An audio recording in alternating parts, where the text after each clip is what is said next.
இந்த மாதிரி I think அரசியல் வந்து கொஞ்சம் அக்காமடேட்டிவாக இருக்கணும், எல்லா மக்களையும் இணைக்கிற ஒரு அரசியலாக இருக்கணும். இன்னொன்று வந்து மக்கள் கிட்ட போகிற அரசியலாக இருக்கணும்னு நினைக்கிறேன். I think we have to go back. நம்ம அதுதான் இண்டிபெண்டன்ஸ் மூமெண்ட்டெல்லாம் நினச்சி பார்த்தா how did they do it.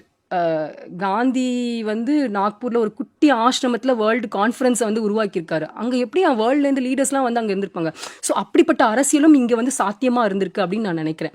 அப்படி நினைக்கல ஓகே இன்னைக்கு நம்மளுக்கு வந்து அரசியல் அதை பண்ண முடியுமா அப்படின்னு கேட்டால் இல்லை. இந்த ஸ்பேஸ் வந்து ஒரு ஒரு என்ன சொல்கிறது, ஒரு டைட் ஸ்பேஸாக இருக்குது. இவங்க தான் வர முடியும், இவங்க தான் பண்ண முடியும், இல்லை இப்படிப்பட்ட அரசியல் தான் அப்படிங்கிற ஒரு இருக்குல்ல, ஒரு பார்வை இருக்குல்ல, அது மாறணும். சாதாரண மனிதர்களும் அரசியலில் பேசுறதுக்கும் வரதுக்கும் அவங்களுக்கும் தகுதி இருக்குது. They are deserving. It is not just you have to be rich, இல்லைனா வந்து நீங்கள் ஒரு ஆணாக இருக்கணும், இல்லைனா இந்த மாதிரி இருந்தால் தான் அப்படிங்கிற ஒரு அந்த தலைவர்களுமே வந்து அதை பேசணும்னு நான் நினைக்கிறேன். Welcome every one, because then more diversity more good. எல்லா மக்களும் இணைந்தால் வந்து அந்த அரசியல் ரொம்ப அழகாக இருக்கும்னு நினைக்கிறேன். அந்த இது இல்லை இன்னைக்கு.